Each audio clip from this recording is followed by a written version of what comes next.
Hello, and another week has gone.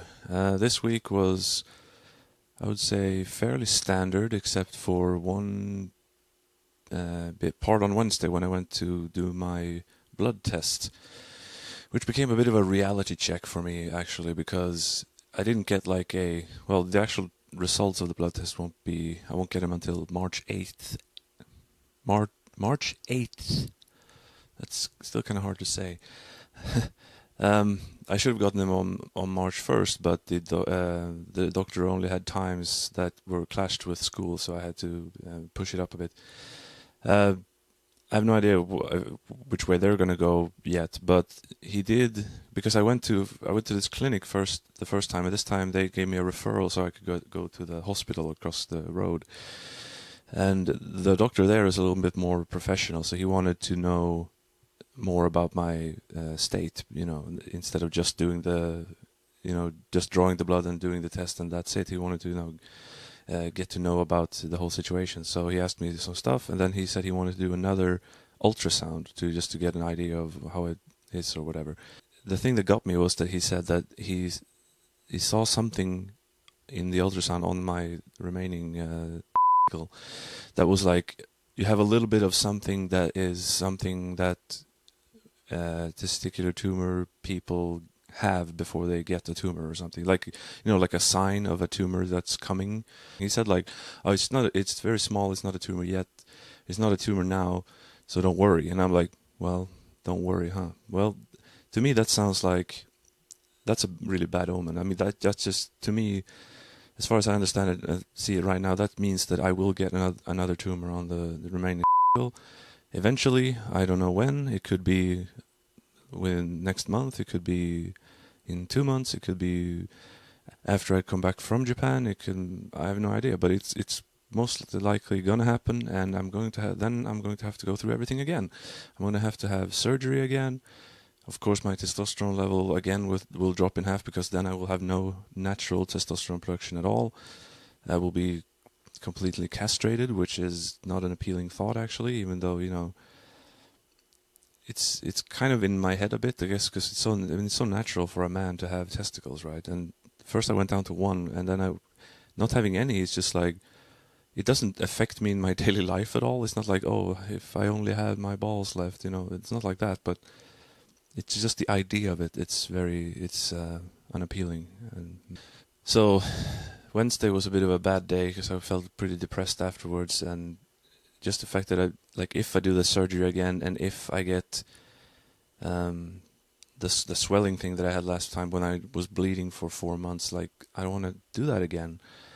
And plus the fact that it led to what if I get, actually, kind of regardless if the test goes bad now or in 3 months, or in the middle, if I discover tumor in the middle of the time or something, or if it doesn't happen until after I go home to Sweden, in any case, I don't have a place to go home to as of this moment. So I don't have anywhere to live in Sweden, which led me to going to Japan was kind of an irresponsible thing to do in a way. And I realized, I knew that as I was doing it, that I'm leaving.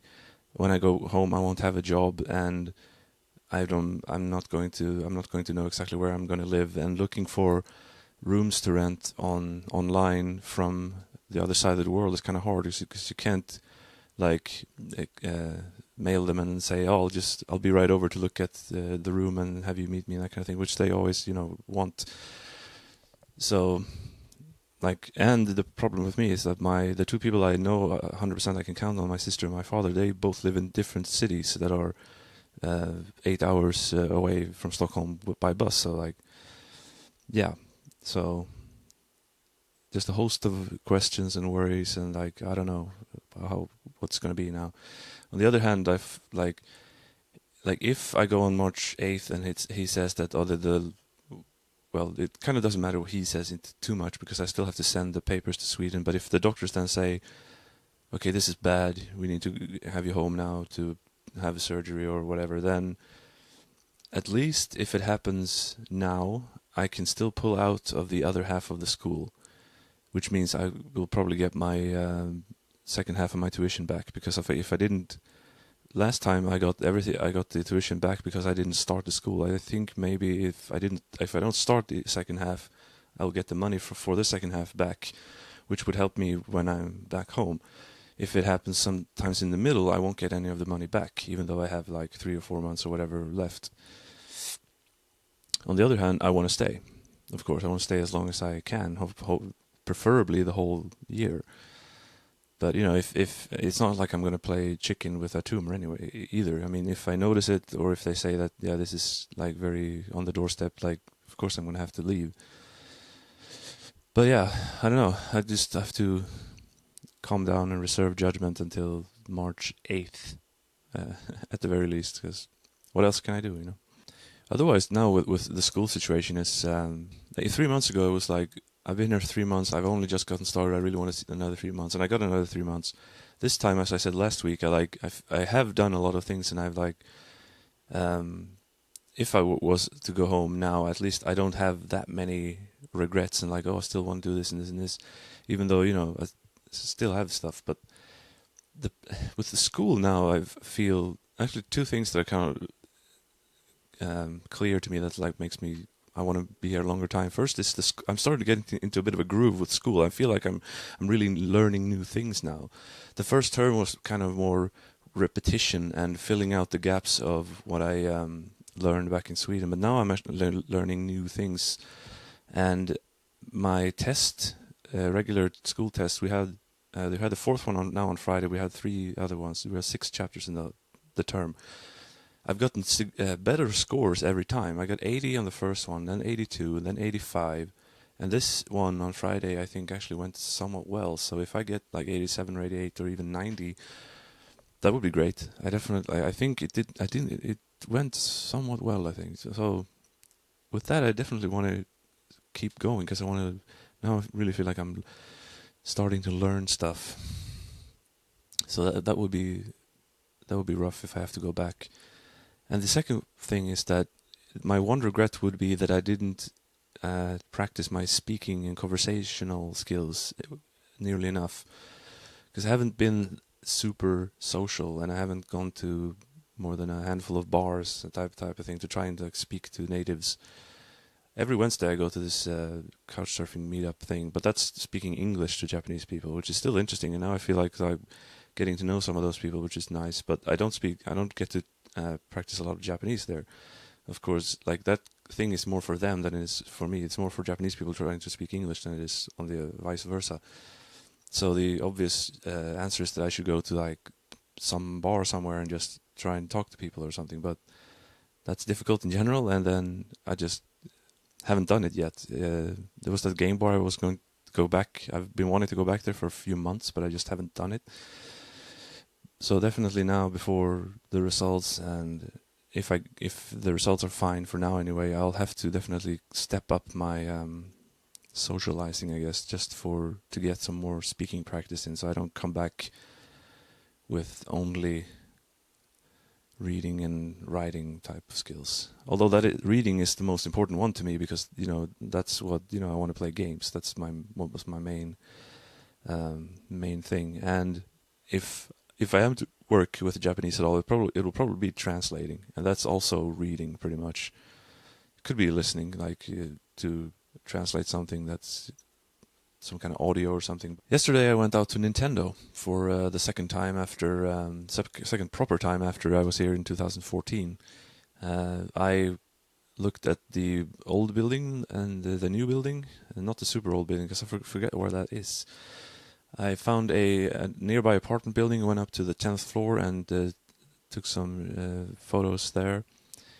It's pretty cool, and I brought my Mario 1 and 3 cartridges just in case I would meet someone like Aonuma or Miyamoto or Tezuka or Kondo or someone, but I didn't see anyone of note. I saw a couple of employees walking in because they were apparently working on Saturdays, the poor sods.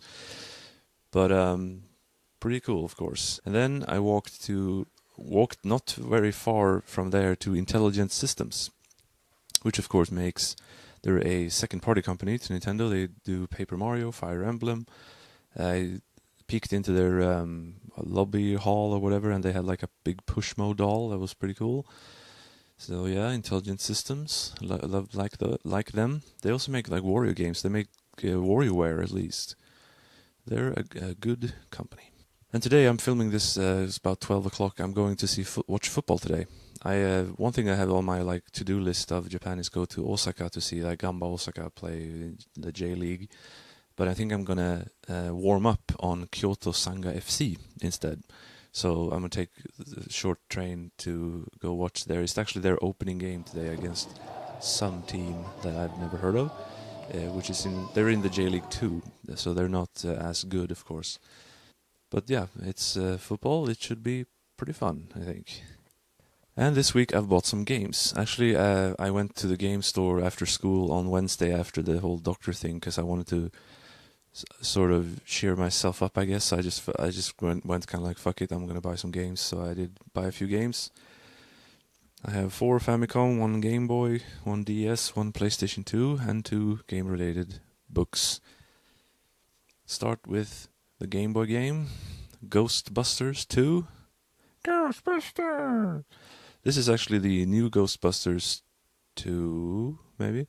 Nintendo game on Game Boy. The overhead one where you press... Actually, you have walk around with another player, but Game Boy you have to like link to play 2 players, I think. So when you're alone, you press... I think it's like A to zap the ghost and hold him in place, and then B to have the other guy shoot the trap, but you have to wait for them to get in place a little bit, so you have to, and they get stuck on the terrain and stuff. But it's like the Famicom game and this game in general hasn't been a game that I wanted extremely much, but this was 1,000 yen and the Famicom version is 4,000 or more, so I figured actually I'd save. It's kind of the same game without color. I figured I'd save myself some money by buying this one. Famicom, first up is Pinball Quest, which actually I got thinking like, yeah, I maybe should buy this because I saw it in a Metal Jesus Rocks video. It's a pinball game that also has like a RPG mode with where you go up and defeat enemies instead of just hitting points and that kind of thing. And it's very cheap, 700 yen, so I figured why not.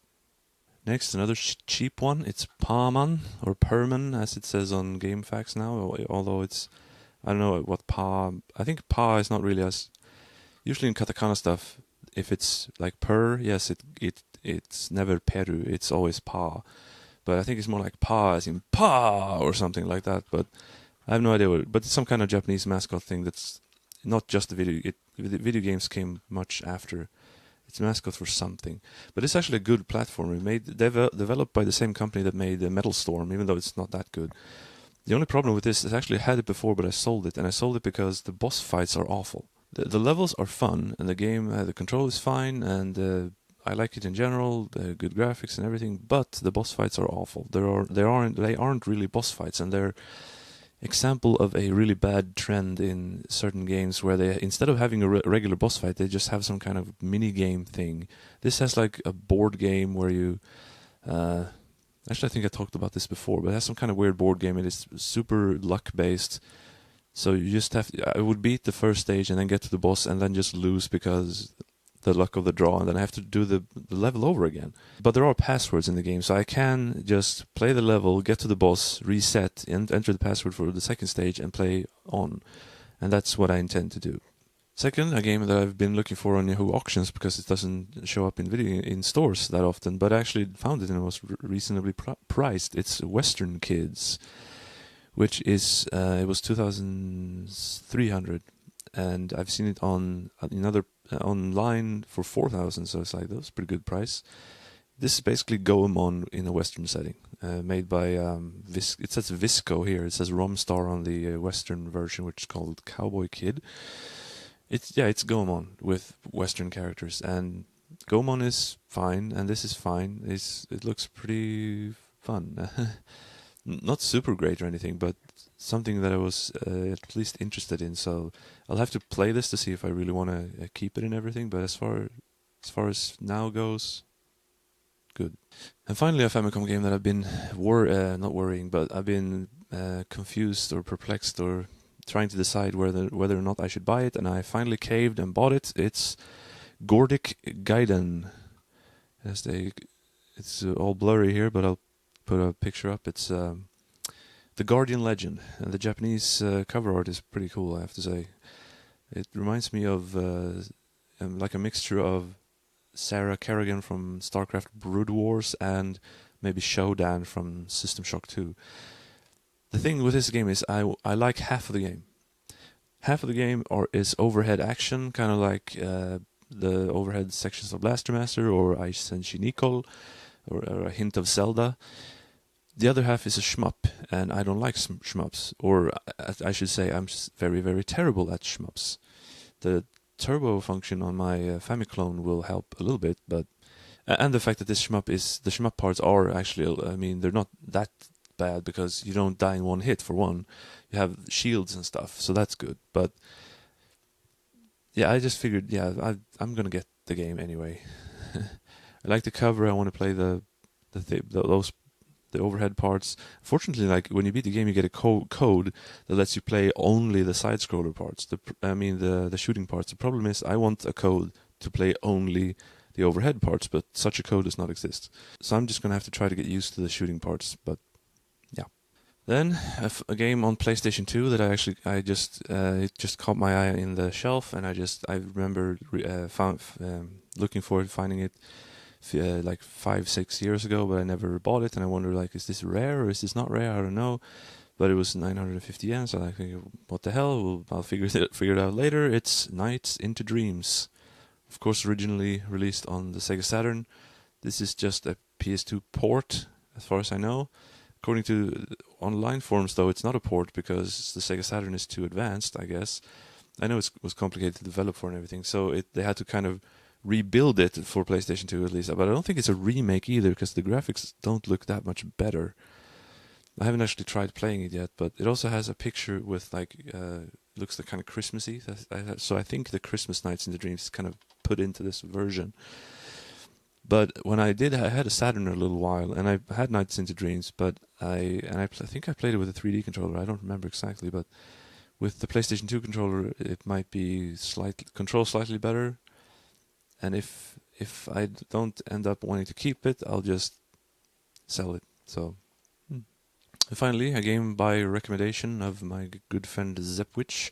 It's Okami or Okami, I guess, because the Japanese is, of course, like the semi-sequel prequel to Okami, which is the Japanese pronunciation. A lot of us Westerners say just Okami, but it's Okami.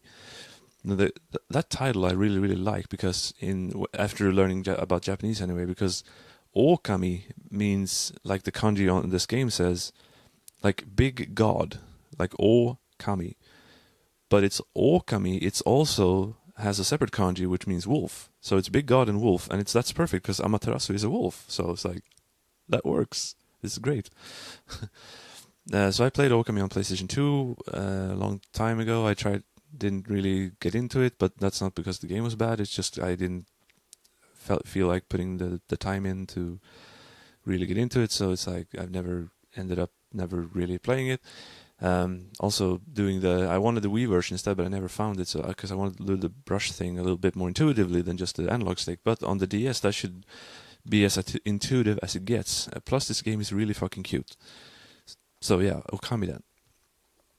Now the books actually are related to Okami, not Den, but Okami. I found these 200 yen each. I have no idea they existed. It's like a picture book story thing, which is kind of like manga-ish, but it's not manga drawing. The drawings are just very like the game. They're like sumie or ukiyo-e or whatever they're called, and it's just beautiful. And so it's like I'm not that into manga type stuff, but if it's related to a game somehow, then I'm open to it. So just just from the artwork stuff alone, it's worth it for 200 yen especially. So yeah, I'm putting in a little addendum here because I was on the way to the football. I stopped at the northernmost book off in Kyoto and bought 2 games which were really cheap, and they're both Mega Man, and they're both games that I might not really play, but they're more for the collection. It's Rockman Dash, aka Mega Man 64, on the Nintendo 64, which the US version is pretty expensive. This was 500 yen, I already have the PlayStation version, so this is kind of pointless. And I'm not going to get the PSP version, so it's not like I'm getting all the versions, but I still felt like, yeah, Mega Man 64, like, yeah, I got this one. And the other one was even cheaper. It was 108 yen. It's Mega Man Network Transmission, aka Rockman XE Transmission. EXE Transmission. And this is a GameCube case, by the way. It's pretty small, and it doesn't have like a typical cover. It slides out like that. Inside, it doesn't have, this thing doesn't have a cover. This is the manual. And then the disc behind that. I don't have a GameCube, but I have a Wii, and that Wii does not play import GameCube games as of now, so I'm not entirely sure how I will play it. And I've had this game twice before, actually, the English version, but when it's that cheap, I can't resist. And it's for the collection, Mega Man. So that's it. Next week, I'll just have to just study in general and live my life, and then hold on for try to make as much of it, waiting for March 8th when my Doom will be announced. If I get to, so either I get to stay another 3 months, but in those it's not a guaranteed 3 months, because if I get another 3 months in that sense, a tumor could develop at any time in those 3 months anyway. So I'll just have to go carpe diem on this bitch. Bye for now.